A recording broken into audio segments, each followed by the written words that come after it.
That's true. All right, now. What's up? We're live. What's up, gamers? What's up, gamers? Who we got? What's up, Headquarter Productions? Who we got today? Woodman? Are you? I like that. Dylan can't wait for this I like one. that.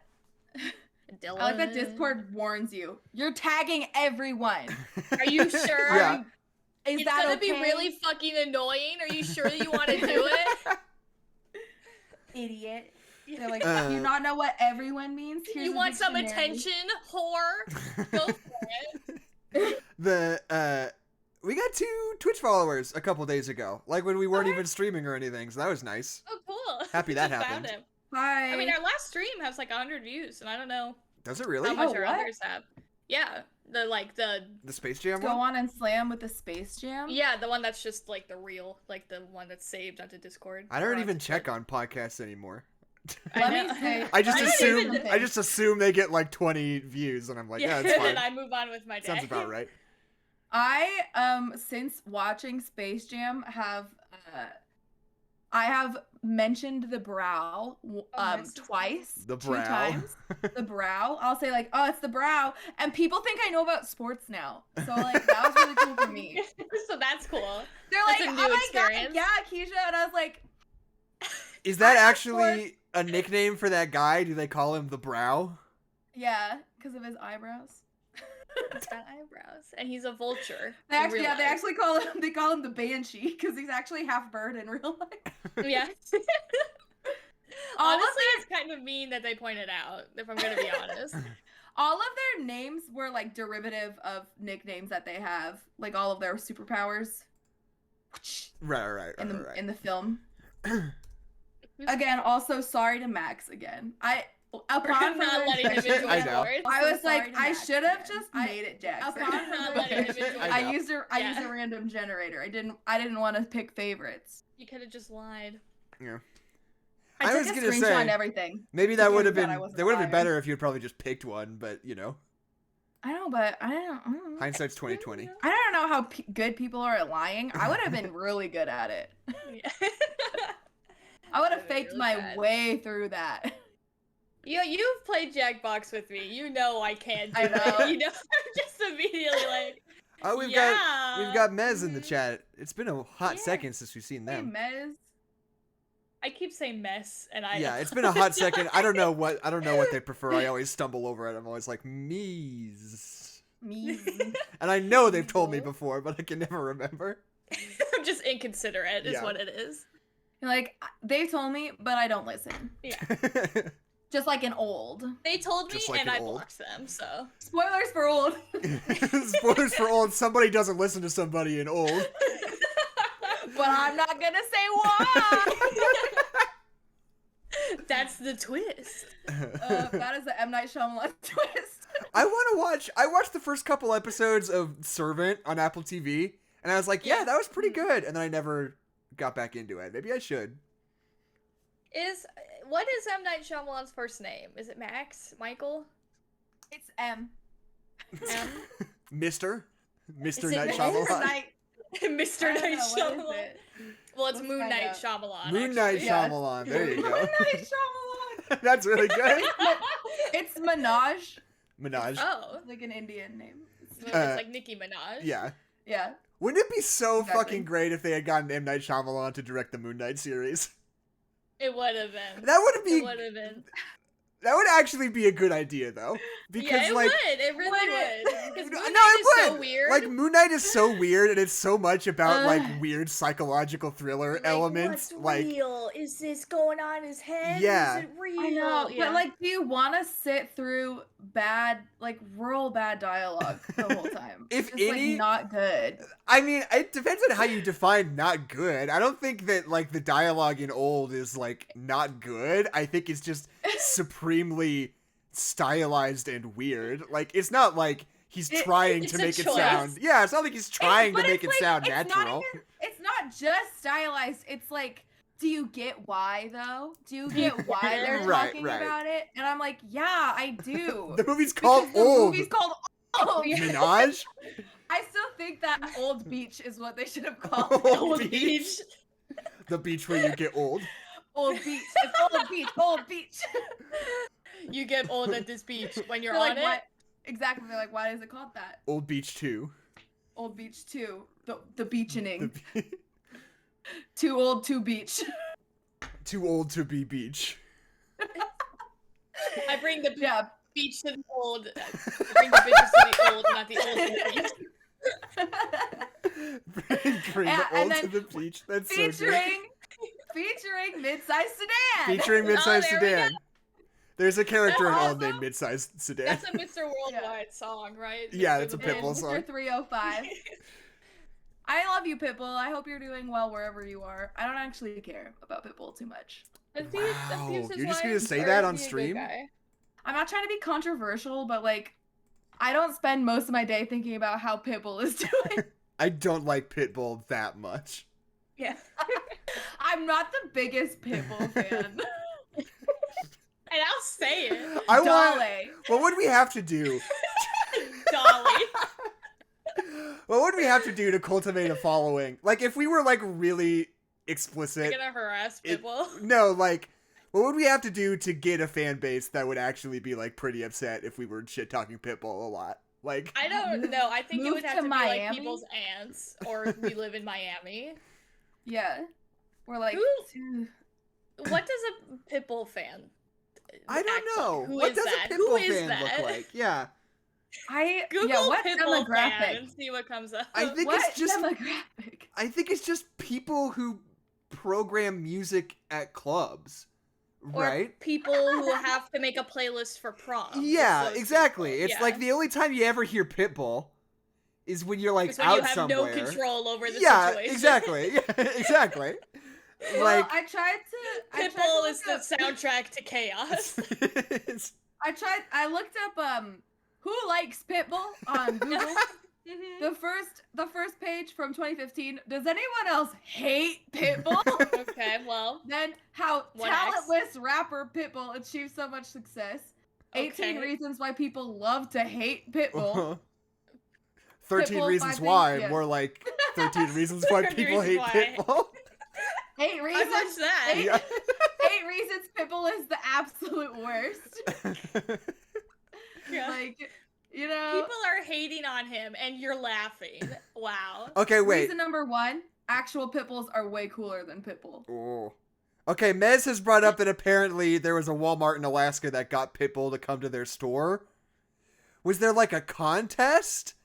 Or Will he not go to were other they just Walmarts? campaigning for Maybe they were the Pitbull? 305th store that applied or something like that. Mr. 305. Yeah, Mr. Worldwide. Mez, if you want to elaborate on that story a little bit, it would be much appreciated. Did you just like go? to give us some Mez? free content? We would Did love you- it. Did you go to see Pitbull? In Alaska? She Was was, it so they good? were the Walmart. That's true. They are the moment. The three of us went to a Coolio concert. We And- we surely That's right. did. He was pretty good. My brother was there, and he will say that it was the worst concert of his entire Oh, life. whatever. He was all right. I mean, he did play Hotel California for like Hotel- 20 minutes. He played Yeah. one time. verse. Yeah, He played one verse of Hotel California over and over Over again. yeah. over. For seriously, it And- was like at Oh least my 10 God. minutes of Hotel California. And sometimes he sang with it, and sometimes it was just the track by itself. Yeah, Just playing. and just vibing. Yeah. And then at the end, he said, "You know, there's a monster inside all of us." and he because was he's like- right. Because you just can't kill the beast. right. I mean, that's the thing, right? Like, he did play Gangster's Paradise at the end. I don't He really did, he remember did. anything about that, though. I do remember when he played Hotel California for 12 minutes. For 12 entire Yeah. Gregorian minutes. It on truly was loop. an experience. It was literally the John Mulaney joke about playing the song twice and tricking people into thinking it's a really long song. Yeah. I did sit there and think, how long is Hotel California? Yeah. And then I had the separate thought, are they playing Hotel California twice? And the answer was no. Yeah. Both of those were wrong. I mean, because we never even heard the chorus. They didn't even do the No. chorus. No. It was just Didn't even get mirrors there. on the ceiling, pink champagne on ice. That was a weird thing. It was really good. What's that Collier song where he's like, ooh wee, I like girls, I like girls, I like girls, ooh wee. Yeah, It's a that's good it. song. That's Ooh-wee, Rick! That was bad, I but relate to that song. You also good. like girls? Who does that song? That's the Beastie Boys. That's the Beastie Boys? Yeah. It is the Beastie Boys. Well, what about girl, beautiful girl? Wait, so hold on. Wait, so hold on. All they did was just take a picture outside of the Walmart and being like, I really would love it if Pitbull came here. Can we just do that like outside our house? Yeah, like, maybe. Boy, I sure would I like bet it we if could. Pitbull Okay. Came here. I have a couple of thoughts. Because right off the bat. I don't know if the podcast has started yet, but we'll get there. Well, we would never say our goddamn names, Well, which but- is supposed to be the That's when start it of the starts. podcast. I like the But cold open. so multiple things. First things first, I've been doing some cold calls, wrangling guests for the podcast. And I don't want to Yes. give too much away, but we've got some Pitbull. new people coming on soon that we're excited about. Pitbull. But One of them's it just Pitbull. makes me think One of them is Pitbull.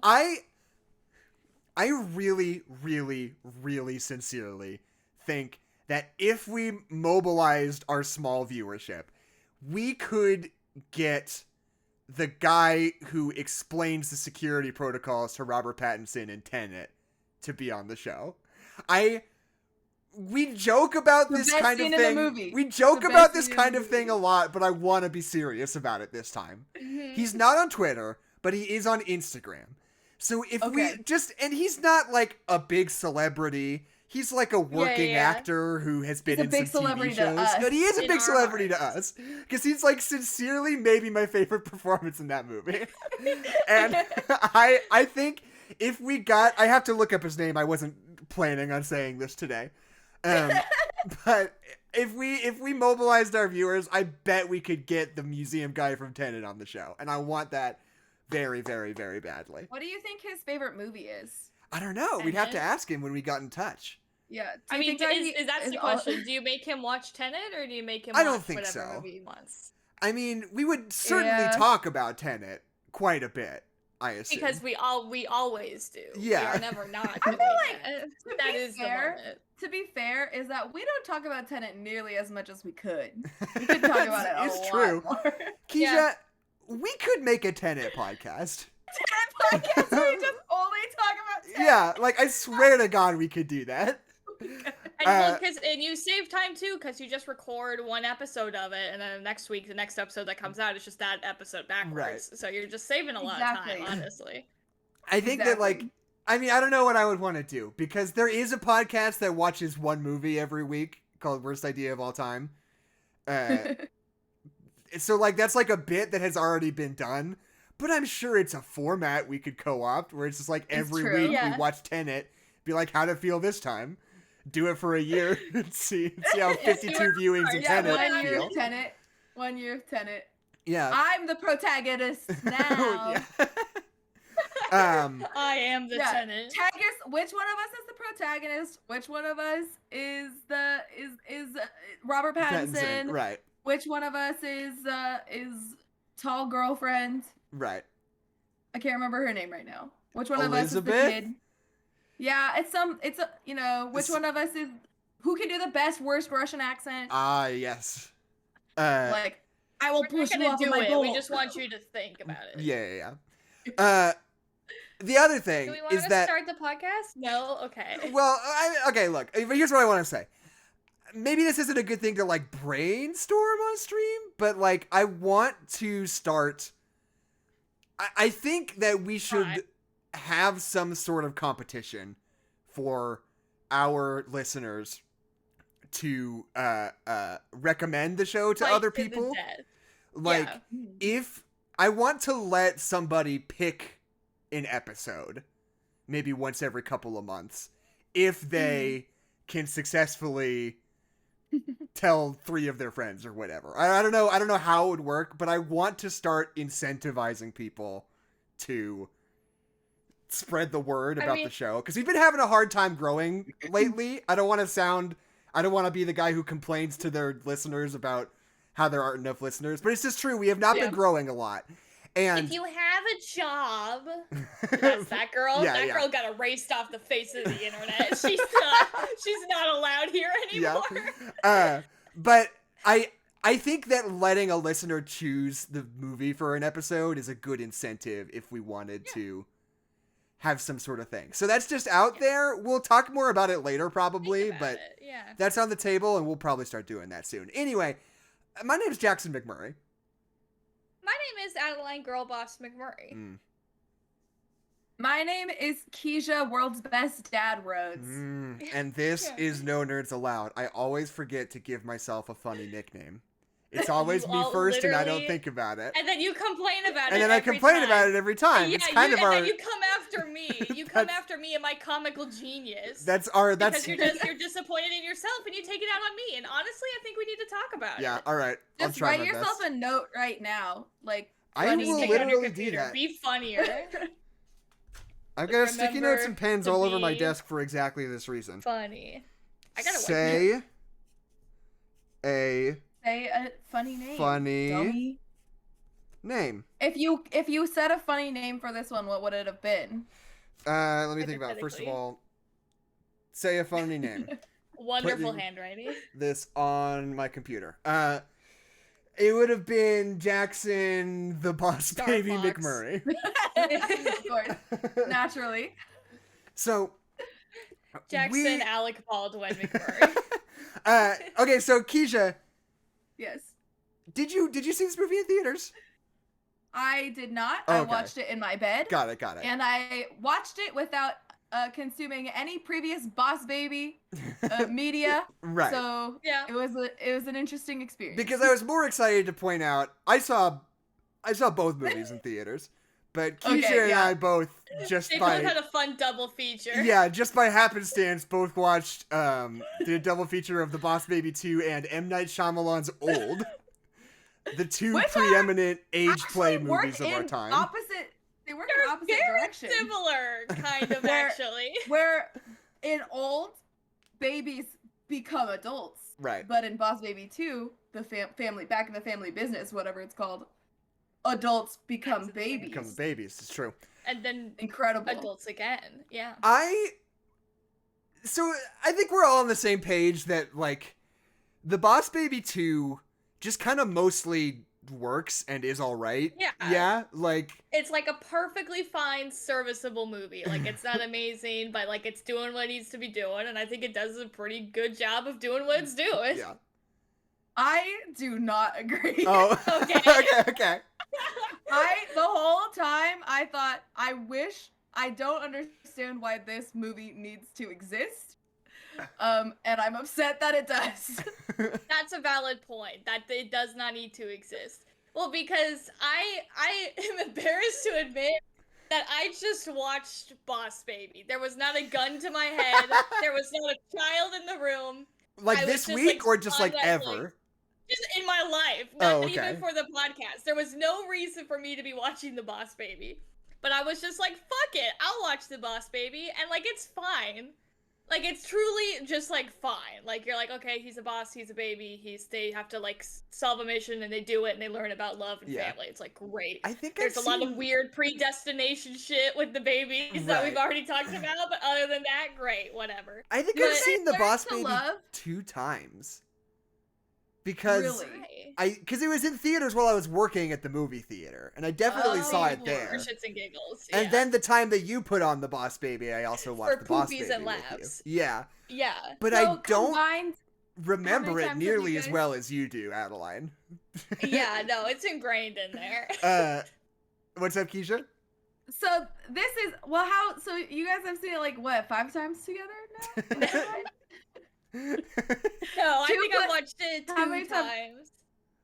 Okay. One of them was with Jackson, because I was like, what if we just let's be bad. What if we just put on Boss Baby? And you're like, yeah. Well, because Boss Baby Boss Baby is also like a totally fine movie. Like that is. Yeah, no, it's genuinely fine. Yeah. Really am not a fan. I don't like it. Look. I mean, it's totally. Like, it isn't, but if we're gonna complain about Hollywood, it is an original idea, it's original story. So New checkmate. IP. Yeah. But, and it's like, What about Look Who's Talking, though? That's Smart Babies. And Genius I have Baby. erased that from my memory because I don't want to think about it ever. Genius Baby. Babies who are genius. But I also think that Boss Baby, when it comes to animation, people do complain about 3D animation getting like very homogenous. But I also think they've got pretty good designs. They had a lot of fun whenever we go into like the kids' imagination, Right. that it's like colorful and different Okay. and like stylized, and it's not just about children's imaginations, because that sometimes gets a little boring. But yeah, Is that so? His alarm clock wizard friend, Mhm. is Yeah. he imagining the wizard being Yes. alive? Or is he? I Yeah, don't think he is. I think it's one of those things where it's like in the original one, like the subtext is that it's in his imagination, and then the second one they Yeah. just make it really literal, like Okay. fucking that- Christopher Robin, where they're just like Winnie the Pooh's real, actually. Like Yeah, now he's well, not an the joke invention. in the first one. The joke in the first one is that he just has these lines that he says they're like alarm clock lines, but he's like talking to him and it like kind of works in the conversation. Like that's the joke sometimes, Right. and that's So not they even really a joke have a here. lot of alarm clock jokes. There is a series. good amount of alarm. There's a lot of screen time with Gandalf clock for Yeah. some reason. And it is Ian McKellen in the first one, I believe. Oh, for Yeah. real? And in the we're second having one, a And great also, time. Tobey Maguire was originally the voice of the boy, right, yeah, of the adult. Tim. yeah. But in this movie, it's James Marsden, Who who I is would better. love to father my children, personally. James Marsden's good in this. Honestly, I think all the voice performances are pretty good in this. Like, I think it's Yeah. a good ensemble. I said this before on the podcast, and I'll say it again. If the Girl Boss Baby, the Girl Boss Baby should have been Tina Fey. Like, Should have been Tina Fey. there's Should no have been Tina argument Fey. that I love Amy That's Sedaris, weird. and Amy Sedaris is good in this. But if it were Yeah. Tina Fey, they would have sold 1 million tickets. Like, Well, that's opening what's night. weird, is that they specifically have a girl boss baby, and I don't know how to feel about the fact that we don't make a single girl boss joke. And the only joke that we do make actually got a laugh out of me when they're like fighting out of the serum, and she just looks at the bear and she goes, "Man, am I right?" Like that was funny to me. But like that's the only girl boss joke in the Yeah. whole movie, Well, and okay. I don't know how to feel about it. I mean, He look, make a participation trophy joke or something like that, and I Right. was like, ugh. but it was but- more at the expense of him than like the Right, movies. yeah. I thought Yeah. it was fine. Yeah. but that's the thing, is like I think we have absolutely blown the hell out of the phrase girl boss and the idea of girl that boss. there's no way they could do it and not know that we're gonna Yeah, make because fun of first them of till the all, end of time. We didn't start joking about that until Yeah. like fucking 6 months ago, and I'm already Yeah, the so creation of this movie predates. yeah, which I'm For just like sure. already so existentially exhausted by. I don't know.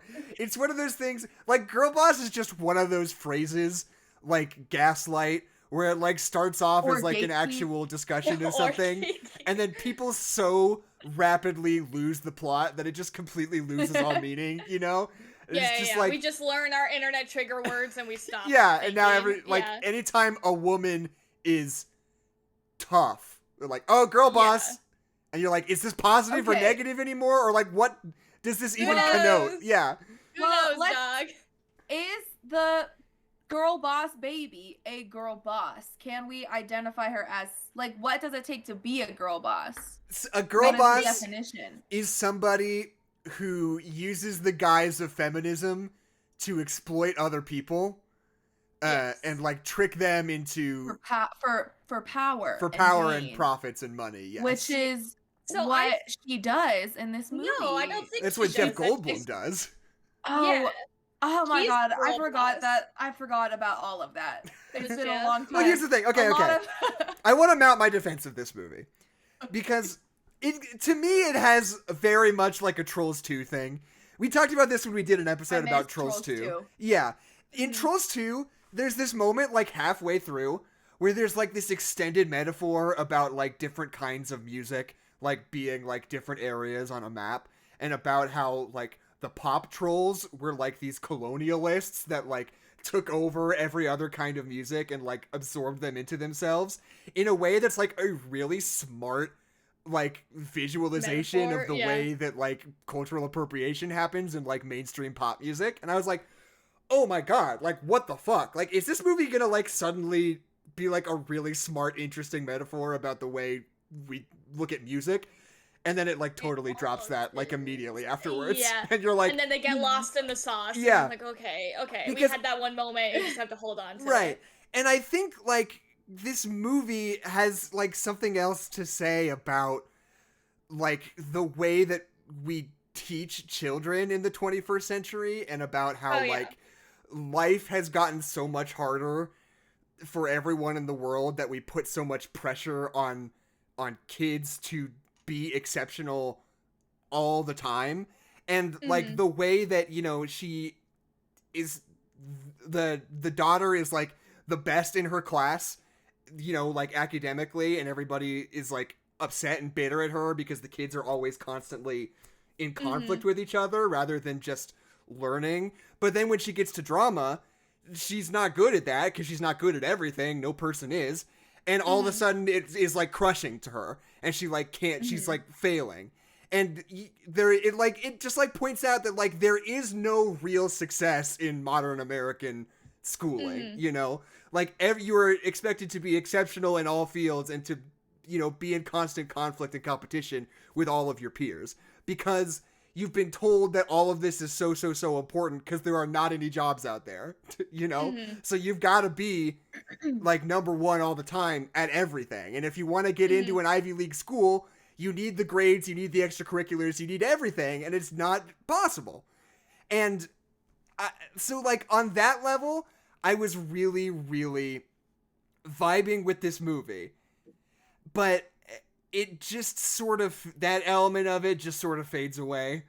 Like, it just kind of stops being important in a meaningful way. The villain's motivations are really weird. Because the first villain, they're very similar in aesthetic. In the first movie, the villain used to be a boss baby, and then he gets, when he grows up, he gets, like, shunned out of the baby corporation, and he's very bitter about it. So he's like, I'm gonna make it so nobody loves a baby ever again by making puppies super cute. And you're like, great, whatever, and we do that. Yeah. And then, but this one, I don't understand his motivations even a little bit. He's like, okay, so I was raised by psychiatrists, and they, like, were very distant. And he's really smart.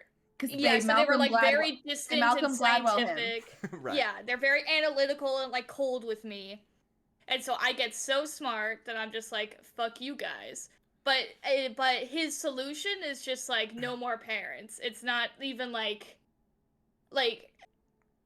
I just don't understand his motivations. He's not like, I want love. He's just like, no more parents. Well, and I think that, then, like... And then at the end, when we do meet his parents, and they're like, our baby boy. You're like, then what are you even upset about, dog? It's like, yeah, it just doesn't make any sense. Just like Peter Pan. And I also think, just like Peter Pan. The other moment that feels, like, really salient and intelligent in this movie, at least for the moment while it's happening, is when Jeff Goldblum is talking to all his babies that he has coding, because we're like expecting kids to be like exceptional and professional earlier and earlier and earlier and earlier on in their lives. Yeah. He's talking about them, and it's, you know, it's a different thing. It's kind of a different metaphor, but when he's like talking to them about like, it's all about parents and parents keep us down, so come work for me, in the way that like corporations try and succeed in a very girl boss way to like trick you into thinking that coming to work for them is like sticking it to the man in some way. You know? They're like, we're like a family here. That's like the biggest red flag in the book. Well, I don't even think it's about that.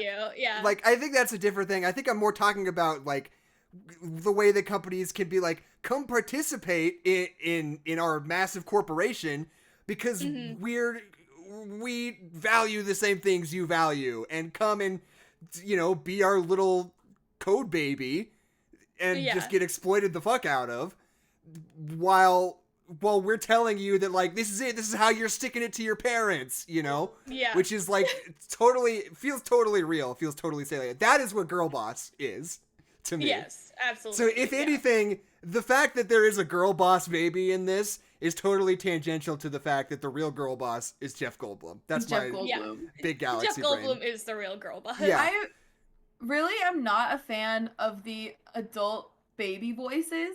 It really it's a little throws weird. me off. It's a little weird. Right. I do not like it. And also, this is my understanding of Boss Baby 1, is that he decides that he wants to do the whole baby shebang, Yeah, and be like a real loses boy. his memories of being a boss baby. He wants to like grow up and be with his family or whatever. So like, does Rachel Dratch baby Tina, is she just always gonna just have the intelligence of an adult forever? Well, no, when she grows up, she will forget it too. But so the end of Boss Baby 1, that they had to go through like a machine or whatever, or like jump down a slide or something. but they changed it at the end of Boss Baby. They changed the whole system where you could Monsters, work Inc. up style. to being, because that's the whole thing, is that if you were a boss baby, you never got a family. But and then Alec Baldwin was like, but I do want a family, and they were like, okay, we'll make it so that you're a boss baby, and then you can go have a family. So that's what Tina's doing. Oh, interesting. Is her name but Tina? at the end, Her name is Tina. Okay, it should have been Tina Fey. I'm extra angry. I didn't even think yeah, about no, it. it definitely should. Tabby and Tina. Tabitha. Where's Tabby? Go get Tabby, Jackson. But well, at the end of the first Boss Baby, the Boss Baby opus, you have Alec Baldwin forgets that he was ever a boss baby, but the older brother, he remembers that he was a boss baby. Yeah, because he they has had an all that imagination problem. Yeah, so because at the then end, Jimmy Kimmel was like, his imagination was always so wild. Yeah. And Phoebe is like, we hated our other son. Just kidding, he was fine. Yeah. Well, so at the very end of the movie, it is implied that this is a story that he is telling his daughter. So it's implied that none of it was really real, but it's just a story that he's telling his daughter, which is fine if they make it literal, because that's what the first movie was. So that's fine. Well, just like in Thriller, you know, at the end of the music Right. It's like, video, did it really happen? Yes, when it it's did. like you were just dreaming, girl, and then Michael Jackson turns around, his eyes are yellow, and you're like, it's like, no, you were. Yeah. Oh, he was Thriller all along. That Boss Baby scared and Thriller are exactly the same. Michael Jackson turning around and having cat eyes scared the fuck out of me when I was a little kid. I got, for some reason, for one of my birthdays, one of my uncles got me like a Thriller CD, and it had like music videos on one of the discs because of like so many great music videos he had on that album. But like whenever I would watch Thriller, I would always like skip over the last part because like him turning around and having the cat eyes like scared me so bad. That like Jackson, it's not a dream. You're still in the dream. Well, how old were you the first time that you saw that? I mean, I think I remember that it was after he had died. Or maybe so not. You're too old to be scared. Wait. Of the cat eyes. I'm trying to remember what the timeline was. He died in 2008, Jackson. So yeah, I guess it must have been before he died. Really? Wow. Yeah. So I think I was like 7 or 8. Mm-hmm. I think my dad showed me those music videos. Like I was older. Like I didn't like see Michael Jackson stuff until I was like 12 or 13. But then I was so into it, I purchased the music video on iTunes and put it onto my iPod Nano. Those were the days. So you can watch it. Yeah. Hell yeah. I could watch that or the Justin Bieber movie or Lemonade Mouth. Those were the things I had. Yeah. I had a bunch of Doctor Who episodes, and I had the Take On Me music video. You did. You really did. On the orange one, you really did. Yeah, my orange iPod Nano. I'm trying to remember if there was anything else. I feel bad for the kids these days. The iPod Nano really was an experience. Right. It was. And like, well, because you had to pick. You had to like put in the effort to put a freaking video on that, and you can only like only so many things. And like music videos were like $5 and movies were like $20 or something like that. So you were really like, these are the things that are important to me. Right. This is what, there was no streaming, there was no downloading. You ever get an iTunes gift card like today and you're like, wow, you gave me a piece of paper to throw away because I'm never going to purchase a single thing off iTunes. Well, hey, if you get an iTunes gift card, give it to me because I use Apple Music and I can pay for my subscription. That's fair. That. Oh, so that's to say, because like back in the day, getting an iTunes gift card, you were like, oh, I can get that was some the best gift ever. I can get a music video, I can get a movie. Yeah. And you're like, oh shit. But now I'm like, wow, I don't think I've given money to iTunes in a very long time. Right. My aunt gave me a $50 iTunes gift card when I was in 7th grade, and I was like, whoa. The world is my oyster. It was thrilling. I can get so many IAS songs I can get so many Sean Kingston songs. I definitely had already downloaded all of My World 2.0, but I was like, My World? I can get the whole album now if I want. I can buy 5 Reliant K albums with this. I definitely have. They might be giants. Oh, iTunes. Anyway, I digress. Me as a boss baby. Me as a boss baby. When I was a boss baby. But yeah, it's I'm weird. It's weird how not the main character the new baby is. I know. I like her a lot. Like, I think she's a fun character. I like the dynamic of, like, her, like, trying to, like, kind of pull the strings for the family and them and everything. Like, I think she's a very fun character, and I like her a lot. She's not the main character, like, in any capacity, and her introduction is weird. Neither is the boss baby, do you remember really? Boss Baby? Let's do that again. Like, it's not even, like... It's weird. It's weird. Because, yeah, neither her nor the original Boss Baby are really the protagonist of this movie. Yeah, it's about James Marsden and his daughter. Wasn't Tim always the main character? Like, he was the main character. He was the main character in the first one. He was a two-hander. The antagonist. He's an antagonist. He's the antagonist to Tim's protagonist. Yeah. And now he's an anti-hero. That's what I thought the little girl, I thought Tina was going to be an antagonist and she was going to, like, want something that the original Boss Baby didn't want, and that was where, like, the tension was going to be in the movie. But there's not really an antagonist at all, except for the main villain, but even he isn't that antagonistic. Like, it's literally just he's like... He's gonna take over the world and kill all the grown-ups! But he's nice about it. He's literally, it's called B-Day, like D-Day. Yeah, that was a little tone deaf. That was a little bit of a mistake. When the card said Happy B-Day, that was one joke that I thought was really funny. Right. Yeah. But what are you talking about? He's literally trying to take over the world and succeeds at one point. But I mean, like, in the plot, I mean, scene by scene, there's not, like, an antagonist throughout the whole thing. Like, when he's being the villain, but, like, the tension of, like, the story as it's progressing, there isn't really any antagonistic energy. There's no Geminis messing up the energy. I do think that this movie does fall subject to, like, a dying out breed of twist villains. Where it's not that the twist isn't that he's a villain, the twist is that he's a baby. And you're like, why? It's like, why? It's like if Red Skull, that's not true. Red Skull was the baby. You're like, he is Red Skull. He actually does have a red face. But you're like, oh, the boss baby it wasn't Ted, what's it, Boss Baby, which again, I thought that the letter when he was like, Dear Boss Baby, I love you, you're my brother, that's hilarious. That's funny. And it wasn't Rachel Dratch. You thought she would be the villain, but really the Boss Baby was the villain boss. Why do you keep saying Rachel Dratch? Are you talking about the girl Boss Baby? Is that, what's her name? It's Amy Sedaris. Oh my god. Who's Rachel Dratch? Someone very similar to Amy Sedaris. Okay. Hold on. Oh, no, it's not Rachel Dratch. I know who Rachel Dratch is. I thought it was Rachel Dratch the whole time.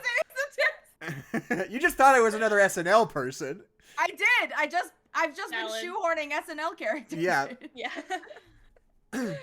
Okay. It's not Debbie Downer. No. It's not Debbie Downer. It's the woman with no eyebrows from The Mandalorian. Yes. That's my best Amy Sedaris pull.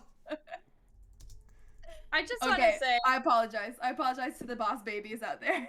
I've got two things to say. One, this movie nails on the head the, like, modern learning center aesthetic. Right. Of, like the fake trees and, like, the colored paths on the floor and, like, the way everything looks. I'm like, oh, that's so, like, modern, like, Boys and Girls Club. Like, they just nail it to a T. And the second thing... Why does adult Alec Baldwin look like that? Why does Both he of their look designs like are that? so weird. Yeah. The grown-up babies don't look good.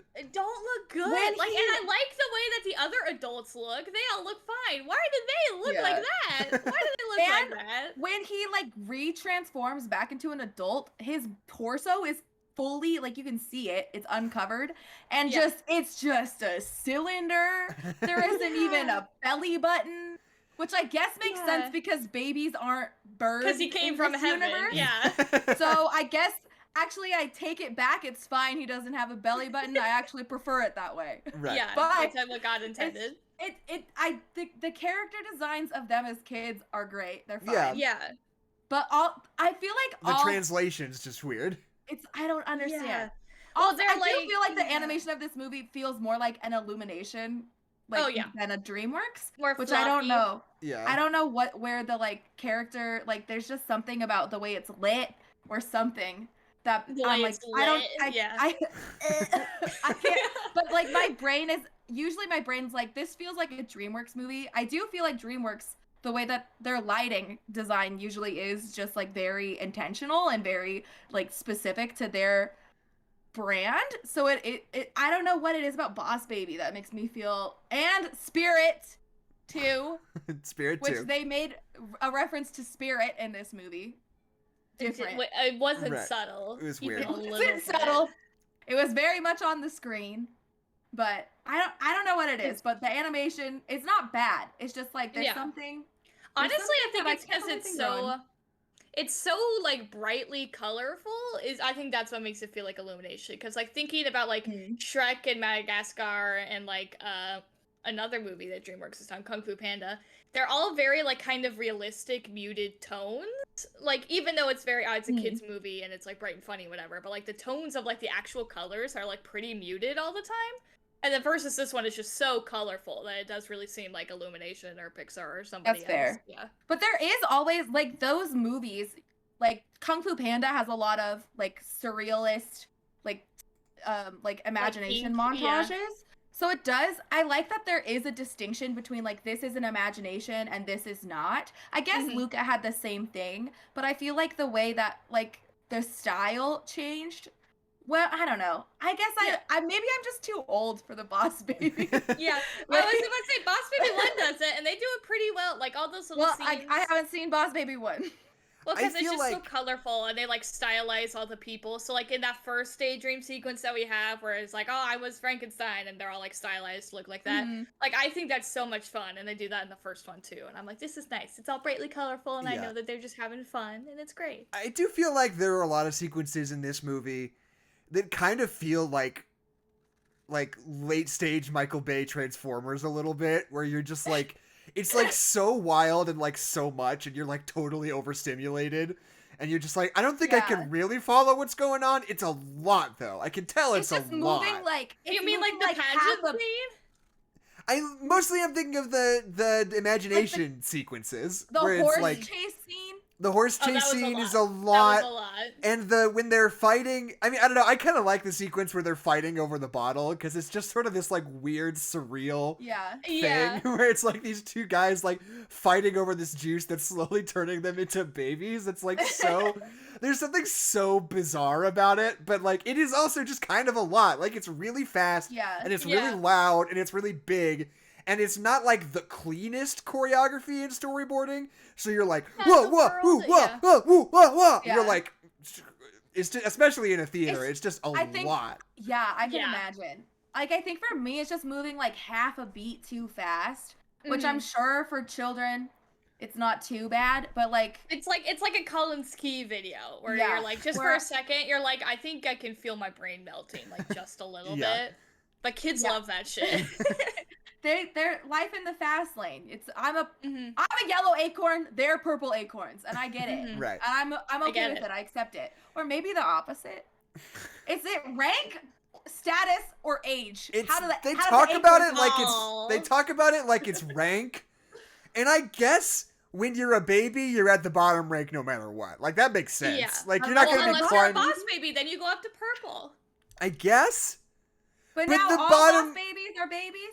Or babies it makes sense to me that the bottom tier would all be babies, even if they don't necessarily have to be babies by definition, but just the bottom tier would always be babies. That makes sense to me if it's based on merit. Yeah. And this is just a criticism of all movies ever, where a kid has just walked into a school and been I go to this school now. Every single time it takes me out of it and stresses me out. I'm what do you mean you're just in the class now and everybody's cool with it? Right. He literally walks in and the main antagonist is yeah, you go here now. What? No, he doesn't. Where's the goddamn paperwork. Right. They did the paperwork off screen. They do the paperwork in 17 again. Good. Like he has the whole really faked out and everything. 17 again is a great movie. It's so fun. I've heard it's actually very fun. Yeah. It's actually fun. Who's the adult? It's kind of like this movie. Who's the adult version it's of Matthew him? Perry. Matthew Perry is. Oh. And that's a good way to weaponize Matthew Perry's inherent grossness post Friends. Right? Mm-hmm.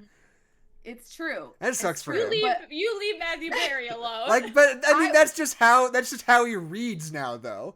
Like the way he looks, you're just like, that looks like a gross guy who doesn't know how to take care of himself. He looks I don't good think in that's the Friends true. reunion, though. He looks Right. a lot better. Well, yeah, I mean, that's the thing. I don't necessarily think that's true of him as an individual, but that's just the way he looks. That's the way he reads, you know? And I think he knows that because those are the roles he gets. Those are the roles he goes for. I will say, though, as time goes on, we know what Matthew Perry looked like when he was Zac Efron's age. Zac Efron looked better. And now we're seeing what Zac Efron looks like at stage of filming 17 again.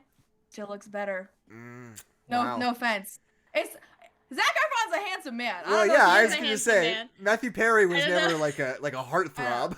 I know. No, he was just a big dork. He's cute. Leave Matthew Perry alone. I'm not. This is no hate to Matthew Perry. No, of course not. I'm just saying that it's interesting to check up and see. Oh, inaccurate.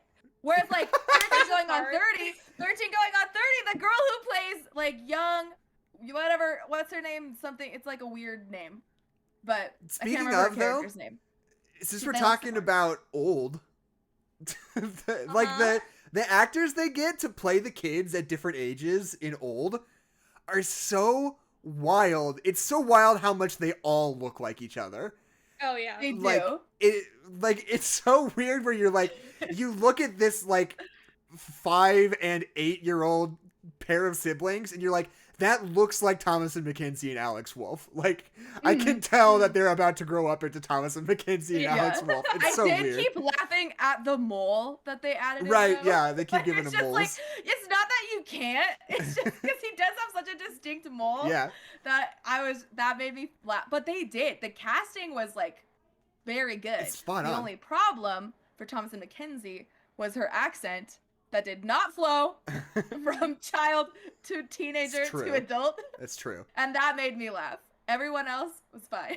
I texted you guys about this. Did you guys, I guess you wouldn't have seen any trailers before Boss Baby, but have you guys seen the Sing 2 trailer?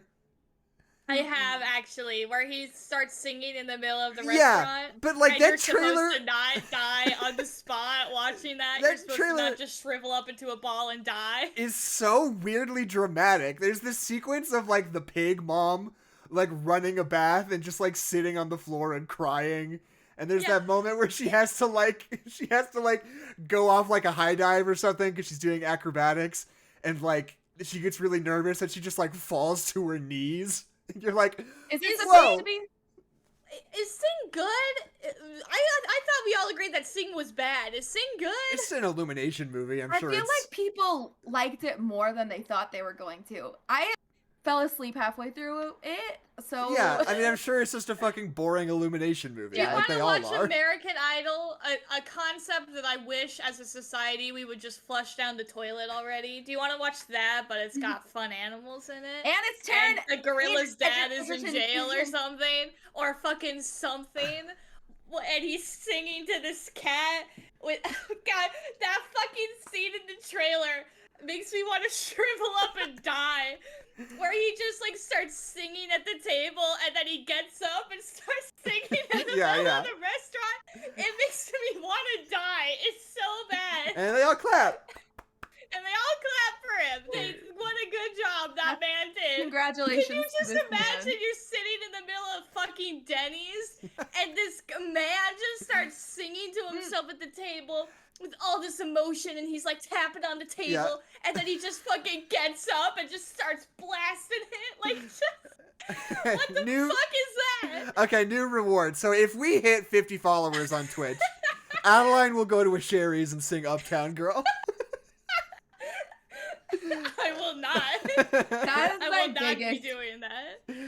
like whenever in a movie or a TV show, when like someone sings a song to like proclaim their love or whatever in public, I would force quit, eject myself so quickly. I would. You would not. Oh my god. You would like, blink and you would miss it. I would be fucking gone. Like that's just like, leave your pancakes there and just run.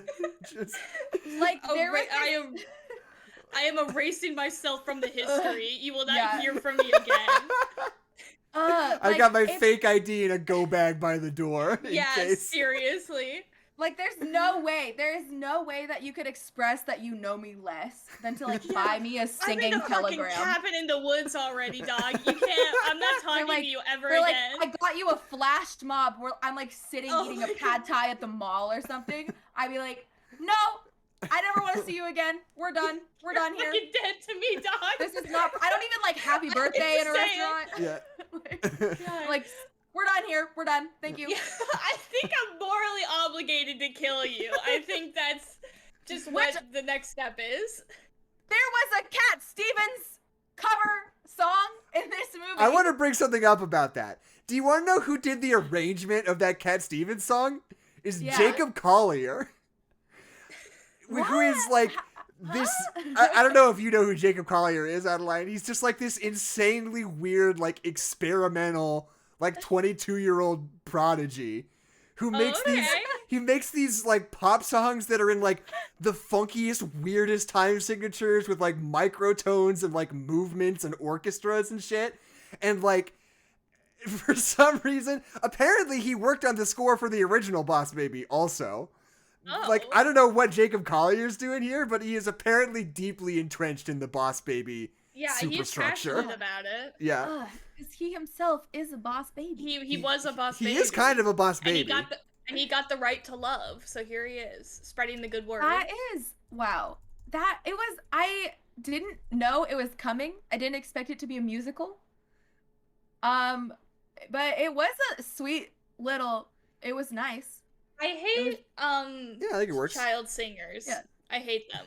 Yeah. I don't know. I thought it turned out all right. I mean, I'm one of those, we talked about it centuries ago when we talked about Beauty and the Beast, but, like, I hate that, like, theater-stylized way of singing, especially, like, that pop, like, just that polished, like, voice coach way of singing. Like, I think 2014 Annie is the best example of that, where it's obviously we've taught this child exactly how we want to sing. Yeah. And it just comes off as so phony to me. That any emotion that you would get from singing just gets erased by the fact that I know that this is just some fucking theater, like, this is some child star, like, it's just erased.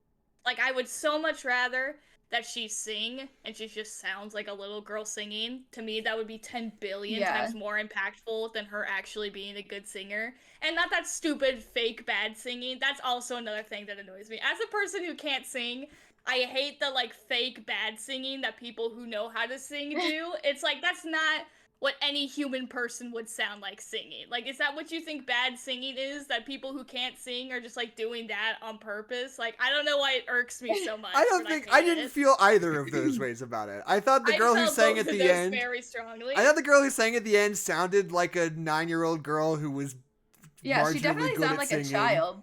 She was too polished. I don't think so. And then I think when she was singing badly, it felt like a 9-year-old girl who is absolutely tone deaf and doesn't know how to sing. I don't know. I thought like it felt a 9-year-old girl singing for a joke. That's what it sounded like. Okay. It didn't sing like a 9-year-old girl genuinely trying to sing. That's not what it sounded like to me. I just sent you a link to a Jacob Collier song, by the way, Adeline, because I just need to hit home how weird it is that he's doing the soundtrack for The Boss Baby.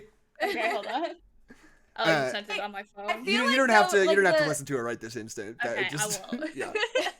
I feel like the song sequence though kind of like that is where it stopped the momentum. Cemented. I don't know because I don't know what the momentum is. Like I don't know what the point of the movie is. Like what is the framing arc that we're trying to go for? Is that like he is a father, he's a stay-at-home father, and he's feeling distant from his daughter, but it's not like by any fault of his own. It is just like a circumstance of what modern education looks like and the weird pressure that kids feel, and even if it's even if it isn't necessarily, but is it like we need to grow up, or you need to be like more attentive, or you're like it's weird that like she's like, oh, I hope my dad's gonna be there, and there's this weird inflated he might not show up, but that doesn't feel like it matches the rest of his character because he's too attentive. Right.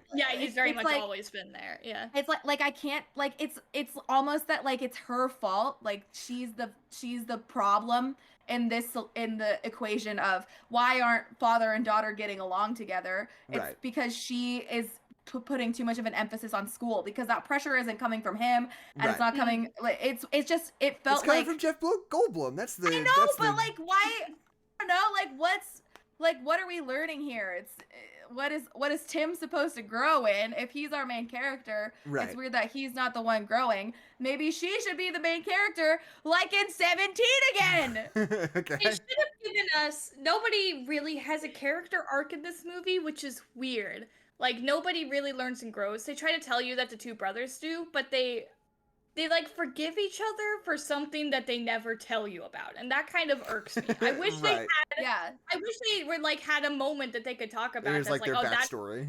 That's, like, that's the moment where our relationship, like, really fell apart. Like, versus just, like, oh, we just grew apart, and, you know, it's sad, but whatever. Yeah. And they wouldn't have so much hang-ups. Yeah, they wouldn't have so many hang-ups about it if it was just like, oh, over time we just kind of faded away, and now that we have taken the time to rekindle it, now we're back together and we're good, and we've like taken like understand that we need to put time into this relationship and it's important enough that I want to. That could have been the moral. But because they have so many hang-ups about it, and when they are together, they're like, well, you're an asshole. Well, you're an asshole. And there's not like a specific moment that they're talking about. It's just weird. When we he didn't go to his wedding. When I was in ninth grade, you stole my Pokemon card collection, or and like sold it for $1,000. Yeah, or like when we were in college, you stole my girlfriend, or like something. I don't know. Yeah, just like just show us. Did you see the TikToks of Hank Green and his brother? Yeah. And the other grades that he's like, he's like, yeah, I stole your thing when I was 11. When you were in college, you stole my things and sold them for money. I don't remember what the whole situation was, but it was hilarious. It was that, like, John Green, which is funny that you said Hank Green and his brother. I know. Yeah, I couldn't remember what the white guy name was. It's one syllable, and I couldn't remember which one it was. Yeah, but, like, he had a collection of baseball cards that he had for, like, years and years and years. And he, like, stole, like, $20 from Hank when they were kids at one point. Like, they both got $20, and he just spent it because he was older. And then when he went to college, Hank sold all of his baseball cards for, like, legitimate money. But then it, like, poured back into their, company or whatever, so it's fine. But yeah, I follow the Green brothers. Oh, the tea, yeah. The green tea. It was just funny. The green tea! Oh! Hank Green! We have to make a podcast now. Wow. Hank Green is so prolific on the internet. Talk about the Green brothers. Hank Green is so prolific on the internet right now. I feel like if I have a good enough idea and just shout his name, I could get his attention. You could probably think. Yeah, just throw something at him. I got a handwritten note from Hank Green. Oh, yeah? Oh, wow. Yeah, because I bought a Pizza John shirt and, like, left a little sweet comment about how they just make the world good. Right, yeah. Or, like, they do good things. And they're like, wow, thank you so much. Hey, thank you. Here's my signature. I've been getting into. Just said that on eBay. I swear to God, I've been getting into Vlogbrothers like in the year 2021. Like it's just such a weird thing, but like their podcast is so good. Their podcast is good. Dear Hank and John podcast is great. But the Boss Baby. The Boss Baby. He is not a good baby. Should have had Hank and John Green in it. Yeah, maybe. I don't know. I really should have. Brothers. I don't think they would. Babies. The last thing I have like noted is that it doesn't. I think the movie does a pretty good job of not making it feel like the weird Back to the Future incest thing until that moment where the parents come in and they're like, ooh, you know? Yeah. Then it becomes weird.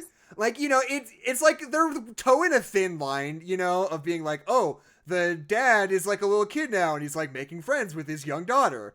And it like you're towing the line of being like, oh, this is like weird romantic tension Back to the Future thing, you know, which even like obviously they wouldn't do that. But even if they were going to lean into that, I think would be fun. It would just be like a Back to the Future thing where he's like, oh, yeah. And that might be kind of funny.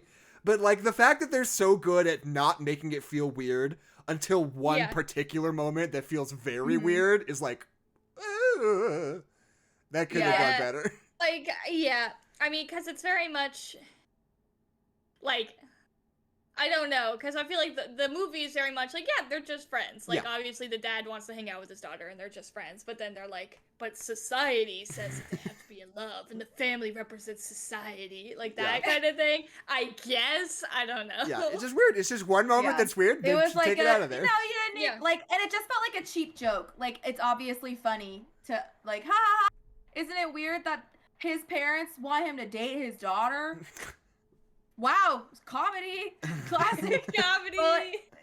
Like, I don't know. It just feels like very indicative of the kind of movie that this is, where like there are movies that are more beautifully animated, and there are movies that are like have more to say, and there are movies that are funnier, and there are movies that are whatever, like fill in the blank. And this movie is here, and there aren't a lot of movies out for kids right now for some reason.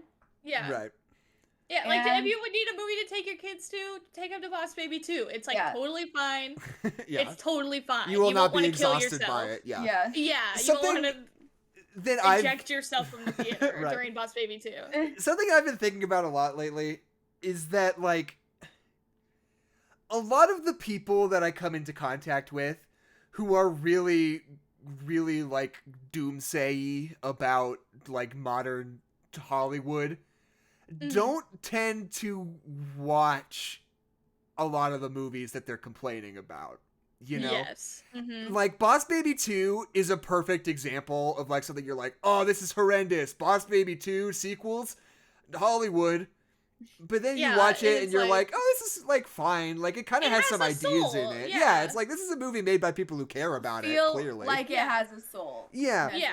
And I think there are a lot of big blockbusters like that. I feel like you walk through the world and you care a lot about movies in your heart. And you see, they're doing another King Kong movie? Oh my God. And you just never see it, and you hear that people don't like it, and you're like, it must be just a bad thing. I've been vindicated. Yeah, but it's like, I don't know. Like, I watch a lot of these movies. I watch a bunch of, like, big blockbuster movies, a lot of which people don't like. But sometimes, first of all, watching the movie almost always makes it clear that it was made by people who care in one way or another. Yeah, it's not just some robot shilling out money, except for Space Jam 2, which was a robot shilling out money. Yeah, kind of. But like, even Space Jam 2 is Space Jam 2 more than I like this movie. Is not as That is a fallacy, Kezia. Take it back. That's bullshit. You can't like Space Jam 2 better than Boss Baby 2. You can't like Space Jam 2. I did. You're not allowed to like Space Jam 2. I liked it way more. I thought it was way more fun than Boss Baby 2 was for me. Right. But I don't know. I just feel like, I have always been very much anti-Hollywood these days. Like, that attitude. Yeah. Like, even though there is obviously, like, a real set of problems around, like, the film industry right now and about the kinds of movies that get made and, like, the level of corporate interference. Like, I'm not saying that none of those are, like, real, but I think, like, the thing that a lot of people don't get is that even through all those problems, even through that, like, homogenization, there's still a lot of, like, really good and interesting stuff that's coming out regardless, just like there has been in any other period of history, Like, the stuff that is, like, especially good is all, like, much smaller stuff, which is true, but, like, I think that blockbusters right now are kind of better than they ever have been, even if, like the base, going back to, like, the base level of, like, the modern blockbuster is higher than it ever has been, even though they very, very, very rarely exceed sort of baseline good is kind of the thing. But well, it's like going back to the 30s, like the monster crossover movies were just literal garbage that we made to make money off of kids. Yeah. Like, what if Frankenstein and Dracula were in the same room? Let's chuck some money at that and play it once in a movie theater and then never again. And they just made 12,000 of those. Like, and you have the nerve to tell me that the movies that we come out with today are bad because they have, like, corporate entities in them? Like, shut up. And but I just mean to say, like, like, watching movies just is good, and most movies are good, and well, like, you learn something from any movie. You will learn something from a bad movie. Wait, what did you take away from Boss Baby 2? What did you learn? That there's problems with our school system, that you gotta put time into the relationships in your life, that it's important to think, and that not everything is about business, and that's what tore the brothers apart, and that's what teen is all about, that you can mix and make time for pleasure. She makes that joke where she's like, I'm all about a balanced work life. Right. And then Alec Baldwin is like, haha, you're joking, right? And she's like, no. And she's got an awesome relationship with her family and is still in business, and he has a terrible relationship with his family, and he's unhappy, and he's lonely. Yeah. I don't even like who is that for though? Like that's something that like 30-year-olds need to hear. Yeah, no, that's the whole point of the movie. I know, but like I just no, the whole point of the movie is that kids do need to hear it because kids have so much pressure put on them by the schooling system. Like they don't need to worry about balancing business and whatever. Like I don't know. They need to worry about balancing work. School isn't everything. Yeah, work and the rest of your life. Yeah.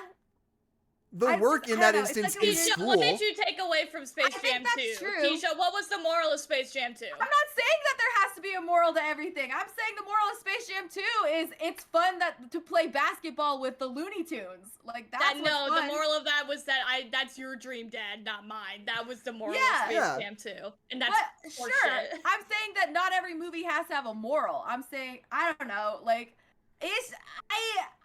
I'm having a hard time because it feels like Boss Baby 2 exists in this ether of like almost something and almost everything and nothing. Like it just feels like it resulted in like this was not for me, and I don't want to critique it too badly because it's not for me, but it's not like I'm having a hard time gleaning anything. That's where I'm at. Okay. Like it just does. I don't know. It's just not movie made for me, so that's fine. I want to talk about the phenomena of movies having really supremely cringy lines in the trailer that are not present in the final film. Yeah, that they made the correct decision. Right, because now I'm wondering, right? Because like the biggest example is Jared Leto in the Snyder Cut trailer where he says we live in a society, and everybody freaked out, and then they took it out.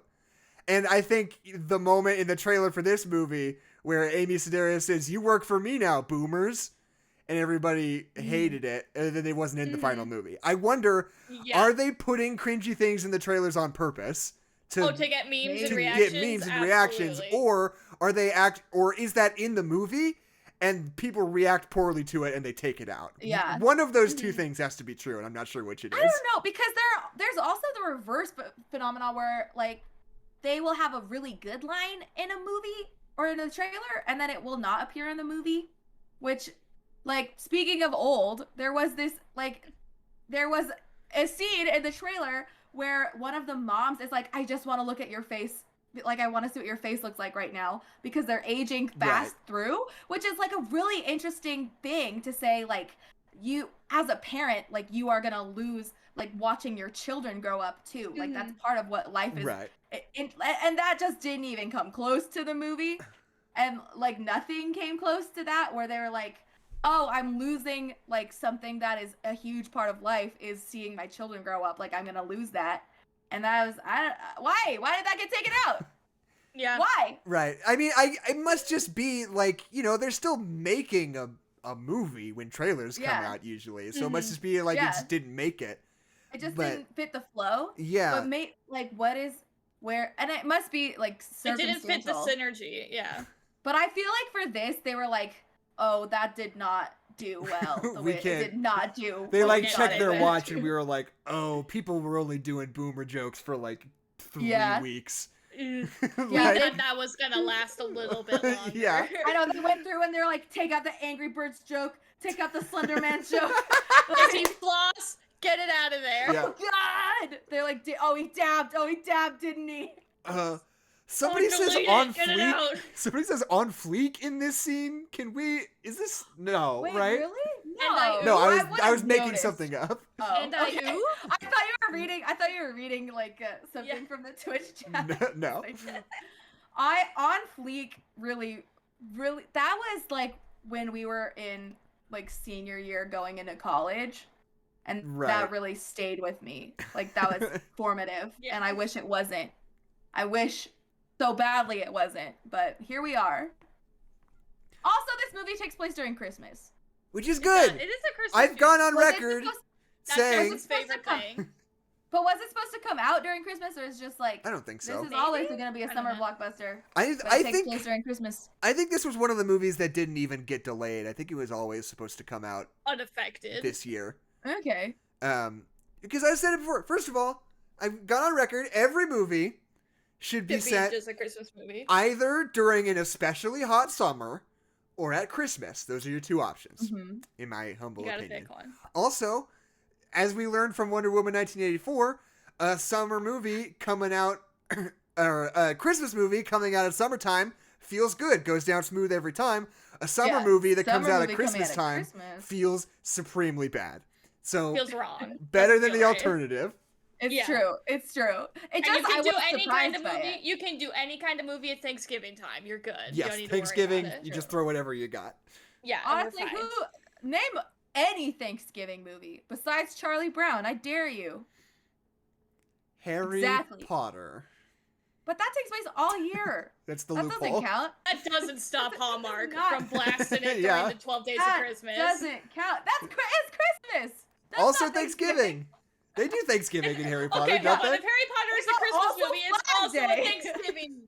You can't differentiate those. That's not fair. It's also an Easter movie.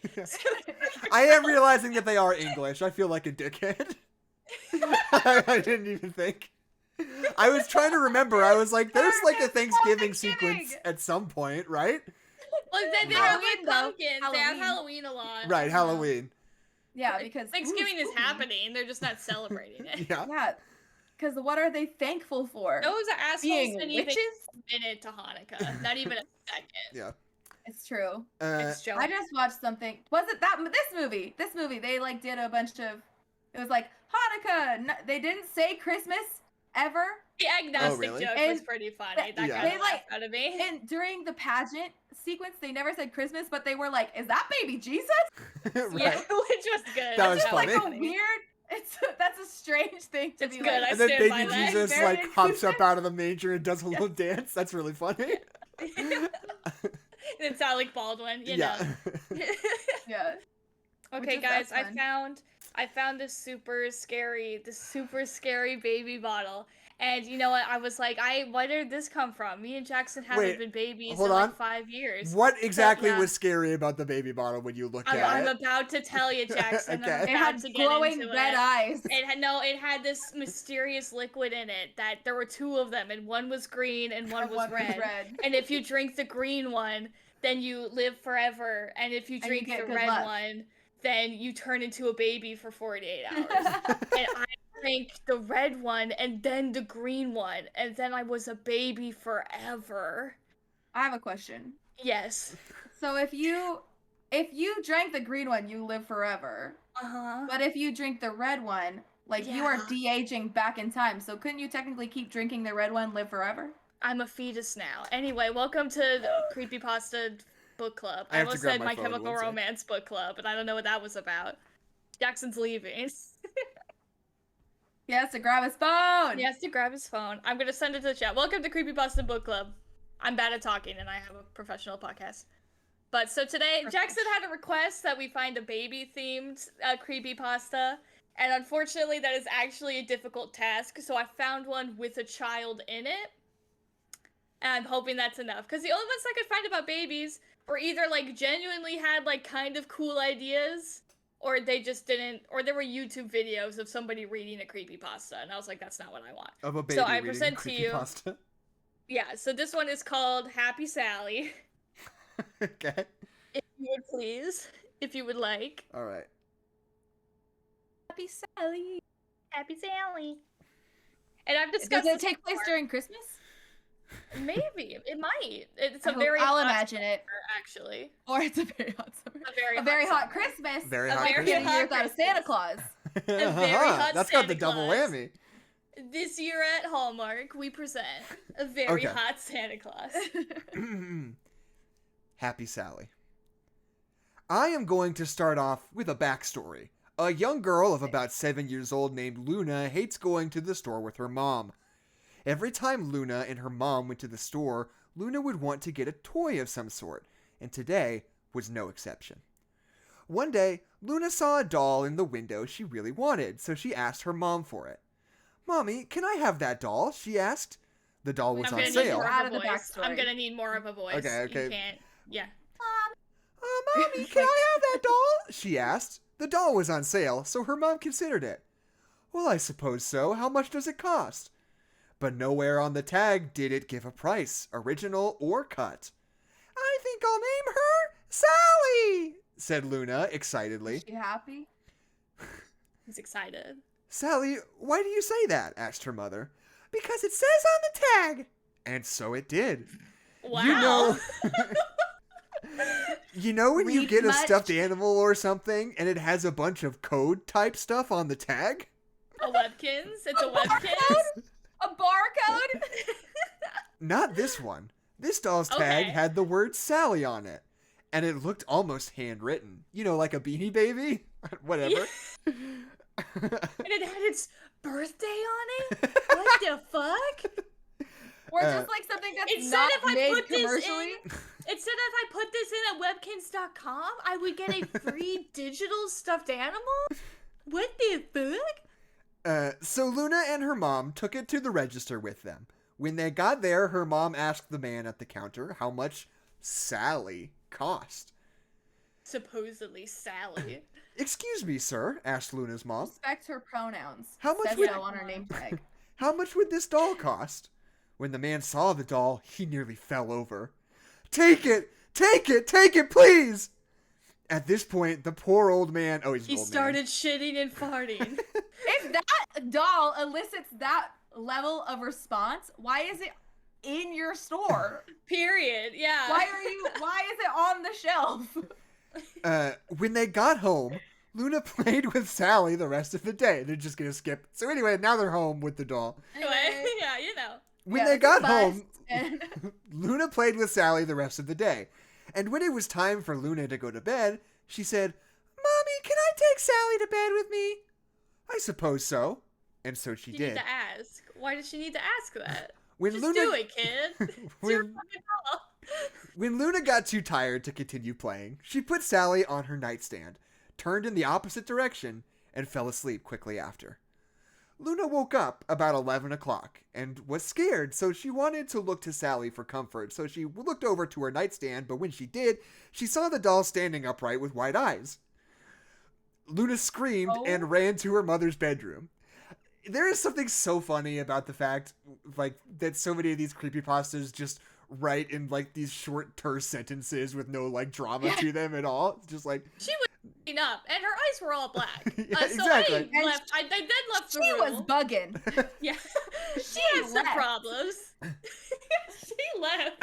I mean, I'm just saying in my head, I'm imagining the family from Corduroy. And Corduroy walks around all by himself all the time. Sure, and not even scary. And those are short sentences. Nice. No drama. I love Corduroy, so I'm here. I'm on Team Sally. Yeah, Keep she's going. good. Luna screamed and ran to her mother's bedroom. "Mommy! Sally is scary!" So Luna, along with her mom, went back to her room, and when they did, they found that Sally was completely normal. "Luna, dear, you simply had a bad dream." Luna, you're just doll racist. "Yeah, I guess so," replied Luna. But it was far more than a bad dream. Morning eventually came, and the next day, Luna stayed as far away from Sally as possible. And then that night, Luna left Sally in the living room out of fear, but that did not help. That night, around 11:30, Luna woke up again. This time, she needn't even turn over in bed. She did? She needed even. She didn't even. The doll was standing up on her nightstand, but now its braids were cut and its eyes were white. God. Your dog just scared the shit out of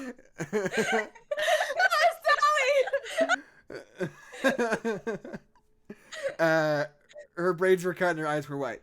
Luna screamed loudly for her mother, but given the events of the previous night, her mom ignored it. So Luna ran. Shitty mom. So Luna ran to her mom's room. "What is it, Luna?" "Mommy, it's Sally. She's in my room again." So when Luna took her to her mom, So, Whoa. okay, wait. So when Luna took her to her mom to her room, Sally was indeed there, but she was, you guessed it, completely normal. I did guess. I guessed I knew that. it. Freaking knew it, dude. Mommy, she was standing up! But Luna's mom wasn't amused. Luna, tomorrow you will sleep with Sally in your room to show you there is nothing to be afraid of. What a shitty mom. Bad parenting. Yeah, The we just watched a movie about this. Come on. The next night, Luna had to sleep with Sally in her room. And as you have probably already known by this point, at exactly midnight, Luna woke up in a cold sweat, and she knew exactly why she had. Luna bolted out of bed and just stared at her nightstand for, usually bolted means ran, but sure. Yeah, Yeah, no, don't worry about it. He bolted, but only out of bed. Luna bolted out of bed and just stared at her nightstand, for there stood a doll pacing back and forth until it noticed that Luna saw it. OMG. Sally had cut braids, white eyes, and she was covered in what looked like human blood. And she was holding a dagger with a black rose on its hilt. Sally uttered the most high-pitched voice Luna had ever heard. It's gonna have to be even higher than the other one. Yeah, are you ready? Are you ready, Jackson?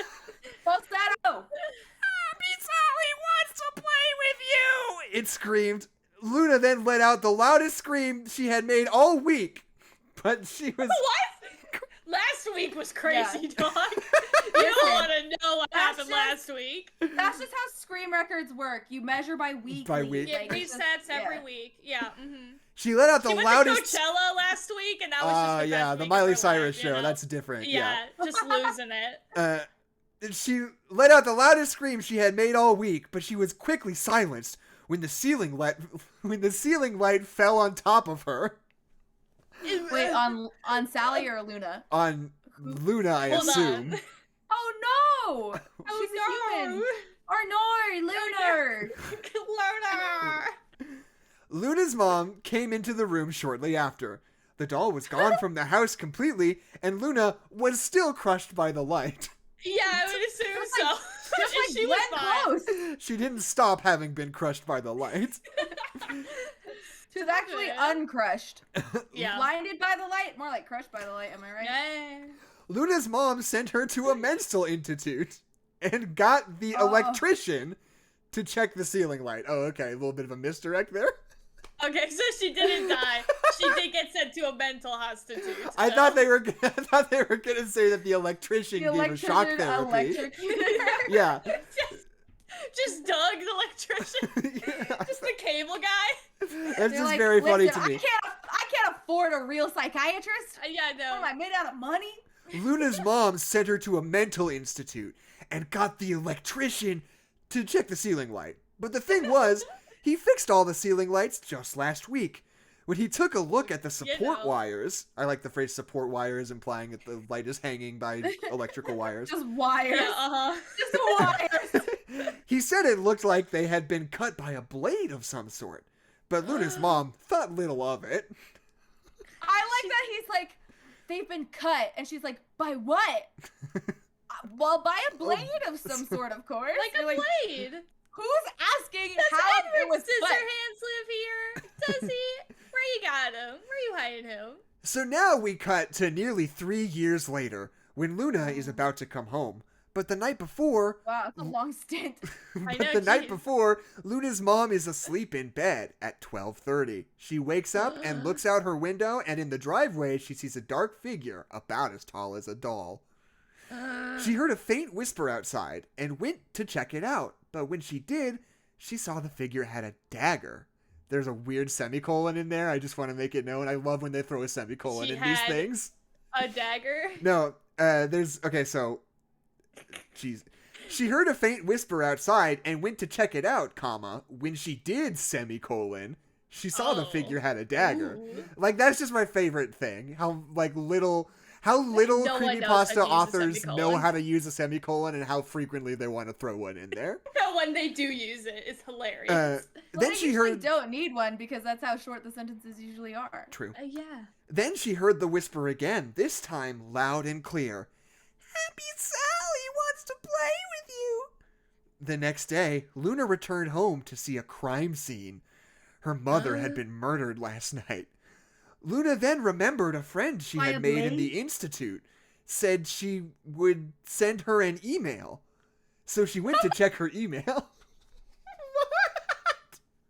Usually when tragedy strikes, you think, oh yes, my friend told me. I gotta check my email. I am expecting an email. They sent me a MySpace request. I gotta get on their list. Luna saw that she had only one new email in the 3 years she had been in the mental institution, apparently. Real popular. She's really popular. So she checked it, and it said, "Want to play?" with 2 pictures. One of a black rose, and one of Happy Sally herself. And it is said to this day, if you receive this email, the same thing will happen to you. Watch out for that email. Why didn't they get an email at the beginning of the story? Yeah. What?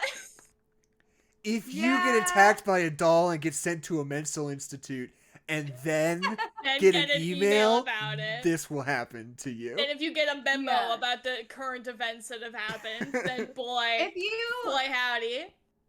Is it so it's only if you get the email. It's not even if you like read it or open it. If you purchase the haunted doll, you're good. If you get an email, fucking buckle up because you're gonna die. Yeah, if you purchase the doll, she's just gonna, strut around, maybe drop a light on you. But it's already been, the wires are exposed, so you're asking for it. It's hanging by wires. Support wires. Blood was on Sally when the light fell. Who's human?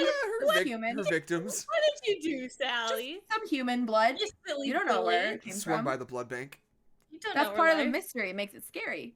Yeah, it's like, just drop down the blood bank. You're like, hey, can I have some blood? You're like, yeah, here you go. I feel like that's the next move in the Boss Baby franchise is to make a Purge Boss Baby crossover, I think. Yeah. Mm-hmm.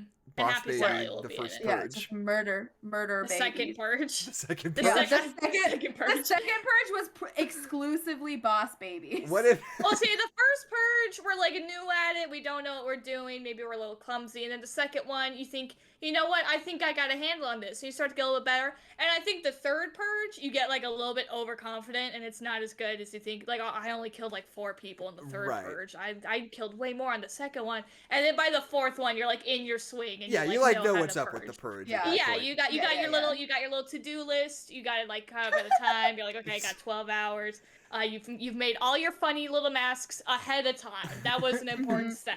You don't want to waste your Purge making all your spooky signs and making all your masks. You gotta do it beforehand. You gotta go down to Joanne Fabrics. Joanne Fabrics is having a sale before the Purge. Before the Purge. You know they are ready for you to go out. They got all their poster boards. They got all their puffy markers. They got all their masks just ready to go for you. So you just go there before the Purge. You bring all your friends over. You make an event. You just have a good time. You buy a pizza and you make all your masks. And then when the Purge is around, you're ready to go. I want to pitch a movie about people who Joanne Fabrics before the Purge. Well, not even Joanne Fabrics, but like people who sell like machetes and guns and scary masks, who have like an industry built around the Purge, where they can just like sell dangerous things to people for the weeks leading up to the Purge. Really rusty knives. Yeah. Yeah. I got a bunch of pig heads. 50% exactly. There's like an one-stop online shop for all your Purge all needs. All of those motherfuckers with the glowy light masks, you think they did that today? You think they spent 8 hours gluing LED lights onto a plastic mask? No, there's an industry, clearly. Yeah, exactly. See, you can get them already done on Etsy, and it's a little bit more expensive, but you know what? There's some good professionalism out there. You get some pretty good stuff.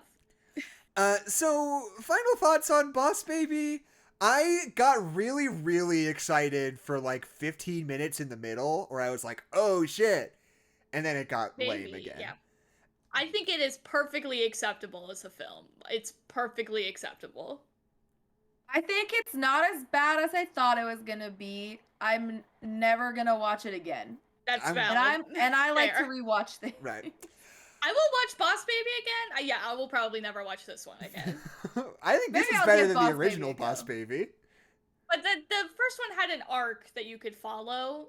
I guess. This one, I feel like there's not an arc. There's not a reason for this movie to exist. I don't remember anything about the original Boss Baby, basically. Well, maybe that's your fault, Jackson. You want to know something that I do like about this movie also? Is that, like, in the original Boss Baby, Alec Baldwin is just, like, it's such a weird premise to be like, oh, there's a boss baby, and you're like, oh, well, clearly he's literally a baby who just behaves like an adult for some reason. And you're like, I don't understand this character because, like, he doesn't have any experiences, so why is he like this? Because he's literally a baby. Yeah. And, like, having it be, like, the same character ostensibly, but him being an adult who was turned into a boss baby, like, makes so much more sense, and I feel like I understand what he's thinking so much better. My dad's a cat? Exactly, like yeah. Because it's based on a children's book. It's based on a picture Boss book Baby? Yeah, that's just like, is. what if there was a baby in a suit who did silly business things, you know? That's Wouldn't that true. be fun? And Which is what like, Shrek is also. it's just so weird that they're like, like, obviously you see that and you're like, okay, so there's a businessman who gets turned into a baby. Maybe learns the lesson, a Christmas Story style. Yeah. A Christmas Carol style, not Christmas Story. The Christmas story. Christmas Story Is style. that if you will shoot your eye out? Yeah. Right. That was the lesson. Yeah. But they're like, no, it's there's a global conspiracy in which hyper-intelligent babies exist, Yeah, and there's a conflict between the family when the siblings, one is a hyper-intelligent baby and the other's a regular 5-year-old, and you're like, and then this movie is just like, well, okay, now he's a grown-up businessman who got turned into a baby, and you're like, thank you, like, Jesus, was that so hard? Isn't that great? Don't you like that? Yeah. Yeah, it's just, you know, I love it. I feel like so much more the idea that these are the business babies from heaven. I like that so much more than this is a man that got turned into a baby. I like this one way more than that. I prefer like, this is just an imaginative way to tell your daughter about her new baby sister. Right. Like a la Rugrats, you know, like, obviously the Rugrats aren't climbing Machu Picchu. They're really just climbing over their fence or whatever. Right. And they're fucking it's ugly like, the whole time. Hey, They're Rugrats. not true. It's so fucking ugly. Baby! You're so fucking ugly, dude. Have you like looked at the Rugrats? Have you I like looked at them love with the your Rugrats. human eyes? What the fuck is up with What the fuck is up with Lil, Tommy? Phil and Lil. Why does he look like that? Because he's a baby. So you don't like the way that Tommy looks, but you're cool with the way that Jeff Goldblum baby looks with his But like that adult looks like a human-sized baby. No, but that's not nasty not. early 2000s animation. That's not giving me Ren and Stimpy. That's I know, not what it's giving like, me. that's the style. It's like a little crunchy. Like, And this it's gross, and I don't like it. well, I do. I'll watch Rugrats. You She can watch loves Bob those Baby. She loves those crunky babies. Those crunchy babies. You know, there's something gritty about it. I like the grit. It's nice. They like squirt milk at you all the time, and you're like, that's an added They don't layer do that of all the gross that that I scene don't where enjoy. like that's only at the beginning. It's in the Of That's every only at the single beginning of every episode. single episode. Every single episode. that's not like foundational. It's- What about that scene when By definition, it is. That's the foundation they lay to you before you get into the narrative. Even start the It's show. just, you don't have to watch the theme song. What? Da-da. What? Where did you learn about Hanukkah? It was the Not in this 90s. movie? You can Not in this skip over the theme song. You just don't pay attention during the theme song. You just You look just, away. you just black out. That's okay. So that's gonna be my new go-to defense anytime somebody criticizes something about a movie. It's like, but if you chose to, you could just ignore that saying. part. If you just ignored That's it. what I'm saying. You don't have to. I don't have to watch this movie. You don't have to watch the Rugrats movie. Yeah. But I do think that I like the Rugrats movie more. I know for a fact I like the Rugrats movie more than That's like valid. That's valid. Hey, everybody watching right now, follow right now. Do it. Don't think. Do it. Do it now. Smash Follow. that subscribe Don't button. Because we are trying to make affiliate, and we're only 18 followers away, and we would really like to be able That's to do so that. close. It'll get That's us, so close. get us emotes, and get us the ability to make money, and Which would be just the best. and I could get a ring what else light. do you get at affiliate besides those two things? Those are like Jeff Bezos sends you a letter and he's like, "Champ, you made it. Good job." Yeah. you made He it. calls you champ, and I think maybe maybe he prints it out and he just sends it, but he actually handwrites all of them, and it's actually very nice. He's up in his penis-shaped rocket, and he writes down a little note for you, and he's like, "Yeah, you did it, bud. Good job." So, yeah, that's all. Please follow. Please tell your friends to follow.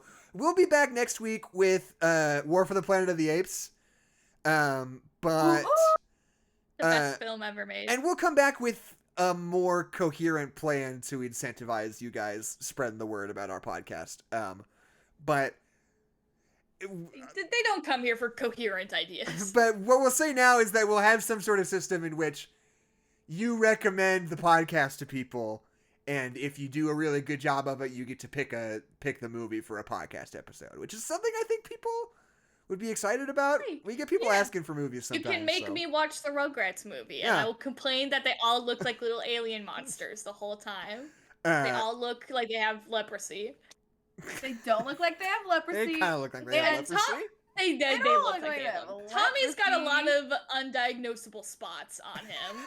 He's got liver spots at 1 year old. What about All Grown Up? Do you like All Grown Up? That's fine. Yeah, they just look like normal kids and All Grown Up. Yeah, then they look like normal human people. All right. We found this level ground. We found common ground. It's All Grown Up.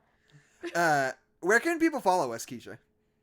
Well, that's a great question. They can follow us on Twitter at NoNerdsPod. They can follow Adeline at HollowBackhorse. They can follow Jackson at Jepperpack. Please like our tweets. I don't know. You can subscribe to us on YouTube, No Nerds Allowed. You can join our Discord, which is in the description. You can follow us on Twitch, which is what you should be doing right now. We already told you to. Do it. Don't think. Just do it. Do it now. Go. Do it. Click it. Click the follow now. Do it. Is that annoying? I don't think so. And then come talk about old with us on the Discord, because I'm that I'll be talking about it a lot. Because Kezia will be talking about old. I have a lot of things to say. I'm probably gonna go watch it again. Did I miss anything? Oh, follow Jackson on TikTok at True. Jepperpack. You can do that. I talk about comic books. You can follow me on Instagram at Kezia Sue. I'm actually private. Don't do it. Don't do it. Okay, sick. So do you guys, how do you feel about... Oh, I almost got it. This has been bothering me this whole time. Sorry. Okay. Do you guys want to hear a 5-star review of The Boss Baby 2: The Family Business? 2 Boss 2 Baby. So this review comes from imdb.com. And this person gives it a 10 out of 10. Oh. The title of the review is, "What are people talking about?" I hate reviews from people trying to be the next Roger Ebert, so I'm not sure exactly why people are bashing this movie. I took my family, not expecting much, but to our surprise, it was funny from start to finish. I guess people think they deserve some masterpiece, or maybe they don't have a sense of humor, but icing this anything below a 7... But... Hold on. Icing? But what? People icing this anything below a 7 should really ask themselves if they feel they can write a movie. People are so entitled, it's horrible. So take your family. It is funny and overall a great movie.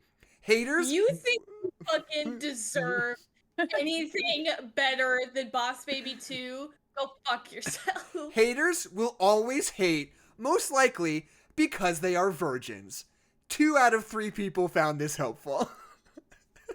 Yeah, dog! Yes, 2 out of 3. Yes! 2 out of 3 of us. Amazing. Can I rate this review? 10 out of 10. 10 out of 10. They get it. So hey, what's up? My name's Jackson McMurray. But you didn't like Space Jam 2. I didn't like Space Jam 2. No, because I'm a virgin. I deserve Boss Baby 2. Yeah. Well, I would say that they're similar. I don't deserve anything more, but I definitely don't deserve anything less, and that is Space Jam 2. Space Jam 2 is not... They are definitely in the same realm of kinds of They movie, are not. I would say. They're not. They're not. Hey, goodbye. My name's Jackson McMurray. My name is Adeline McMurray. My name is Kezia Rhodes, and I'm for Space Jam 2. And so keep it salty out of sailors, and we'll see you next week. Salty out of sailors. Man, remember that Coolio concert? I do remember that Coolio concert. Yeah, do you remember Pink Champagne on Ice?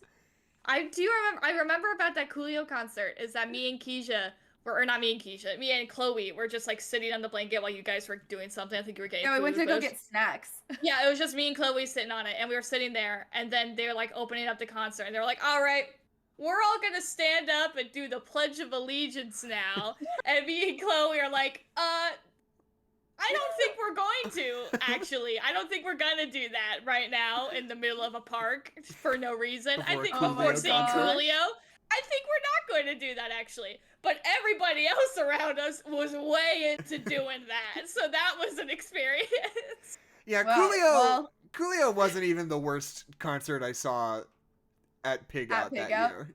Yeah. But like Pig Out, I mean, that's the thing. Pig Out in the Park, for you listeners, is something that our city does every year, usually when there's not a pandemic, where there's just like a bunch of food vendor, like fair style food vendors, and then they'll have like bands play, and the bands are all free, and you can go and eat weird fair food with your buddies, and it's so fun.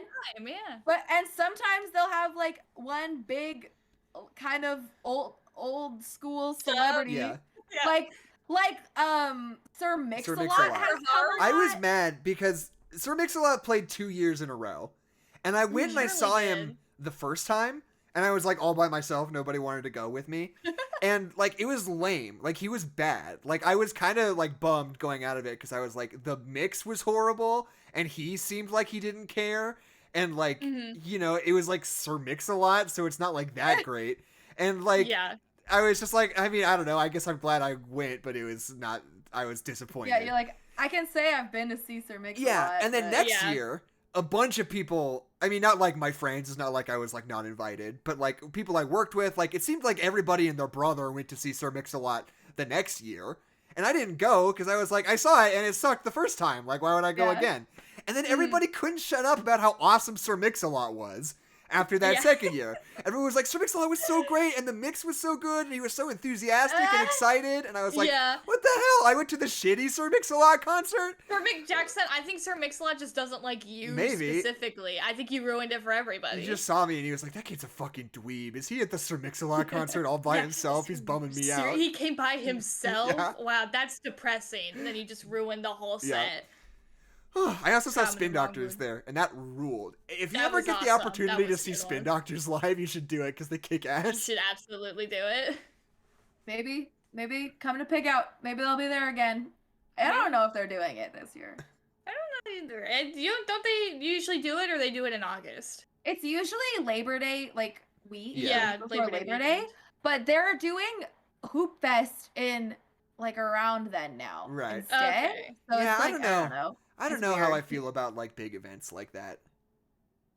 Just like in general, or like now? No, I mean like now. It's like, different, like going to a place. Like I feel like if you went to Disneyland or Silverwood, like I have a trust of those places to be responsible. But when it comes to just like a group of people in a park, I don't trust those people. Is the thing. Yeah. I just want a place where I can get a big block of curly fries. Like, I just want the option. I don't even want to eat them all. Right, I just want it. Yeah. I want to be able to walk past to you. 6 different kiosks selling the same block of fries at weirdly different prices. That's what I'm looking for. I just want to go to fucking Disneyland so bad. Yeah, we'll get I want to go to Disneyland so bad. And I know that if I go this year, you know it's just going to be fucking packed. But I want to go to Disneyland so bad. I remember there's a place at Pig Out that sells baked potatoes called The Pounder. Yep. And we just loved that. We loved The Pounder. We loved getting pounded.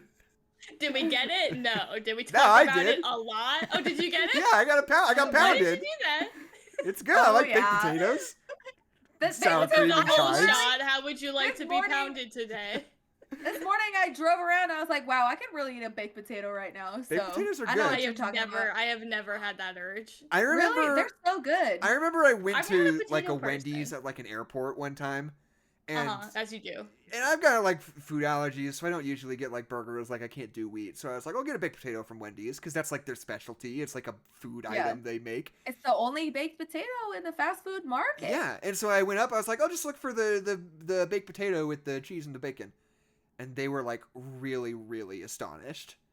I was like, you guys are Wendy's. Like, I want the baked. That's what you do. I want the baked potato on your menu. And they were like, We'll have to check and see if we have any. You want to? I was like, what do you mean? Like, I cannot be the only person going and ordering a baked potato at Wendy's. Order those baked potatoes. Maybe it's not like at the airport. People are like, maybe. Oh God, I need a baked potato right now. I've been on this plane for 9 hours. I gotta eat a baked potato, dog. Yeah, maybe because that was a crime against God that you did, Jackson. Maybe to eat an entire baked potato and then get onto an airplane. Maybe that wasn't the thing you should have done. Maybe that was a mistake. You'd rather eat a potato than a whole fucking hamburger with cheese and bacon. But the potato is covered in cheese and bacon and other things and sour cream. But a That's diarrhea city. A potato is potato, and beef is like with cheese with bacon. That's literally in Judaism, it's a sin to eat cheese and meat together. Yeah. You leave Judaism out of this. You leave them out of the crossfire. There's gotta be a reason why it's sinful to eat cheese and meat in one meal. And then get on an airplane. And then get on an airplane? Do you ever go to like a fucking airport and they have a sushi restaurant and you're like, who the fuck is Yeah, you're like getting off of a plane and going, I want airport sushi. Or eating airport sushi and then be like, I'm gonna be in a steel tube in the middle of the sky where I cannot escape. That's where I would like to be right now. I don't know. I feel like I miss out on the whole airport cuisine experience a lot of the time. Because it's expensive and you don't want to do it. Well, just because you're allergic to trapped wheat here? and I can't get anything, so I almost always just go to Burger King and get like hash browns or something. Yeah. Well, they're like, you're trapped here. Do you want to pay $50 for a hamburger? And you're like, fuck, this is a Red Robin. No. And they're like, well, we only have $50 because you're trapped here and you have to be here. Go. Yeah. So the to go means to give us $50, please. Thank you very much. At LAX, I walked all the way across the airport so I could get a poutine. Poutine. Where do they sell poutine at LAX? It's just there's like a fry restaurant. You don't want to know, fries. Jackson. You don't want to know. They're like specialty with fries or whatever, and I was like, I'm gonna go get a poutine. You want to know what's a good airport? Is the Seattle airport? Because there's a fucking Sub Pop record store at the Seattle airport. That's weird. You can go to a record store and buy some vinyl. Like while you're laying over. And then get into a pressurized tube in the sky because we live in the future. Get a vinyl. Get some sushi because you don't care about the lives of others. I'm trying to remember. The Boise airport is I've not been there. Kind of depressing. They have an arcade there, quote unquote, which is like 2 pinball machines and a claw machine. But there's a big sign that says Game Boy over it, BOI, like Boise. Oh, fuck yeah, dude. You have to take a picture of yourself underneath that. You have to. In the Nintendo shirt. Yeah. In the shirt, though? The shirt like that the Game Boy, that's shirt? Me. You have that Nintendo shirt, right? It's a PlayStation. Oh, you mean the PlayStation? Yeah. But yeah, I mean, okay, same well, thing, I'm sorry I couldn't remember. Yeah. So, like, I'm just which saying you're a brand of gaming shirts you had? I thought it was a Nintendo one. See, this is why I gatekeep. To keep people like Kezia out. And not because I don't know the difference between PlayStation and Nintendo. It's because I couldn't remember what kind of shirt that you bought. It was. From, like, that's why. While we were in Seattle or whatever. That's too small. But I remember all of those details beyond which one it was. That was a good Seattle trip. We should do that again. Yeah. I wanted to go see an improv troupe, but none of you guys wanted to go with me. Yeah, I stand by that. I would say I would love to go to Seattle with you guys again when I don't have pneumonia. That's right, pneumonia. Yeah. That's right. Like, I just remember like I kept waking myself up from coughing, and my grandma was in town and she was like, you shouldn't go. And I was like, well, it's just too late. Like, I'm already the one driving, so it's too late. Right. And then I came back and they're like, you have pneumonia, idiot. Dummy. Guess what, dumbass? I was like walking around Mopop just being like, wow, I really don't feel good. Like, I feel bad. I specifically remember there being a moment in Mopop where you were like just like out of it, and I was like, does Kezia not like me? And I was like, no, she just has pneumonia. I was like, I don't want to go up to the 3rd floor and walk down like these stairs. Right. I was like, it's fine, it's okay. I feel like really upset about something.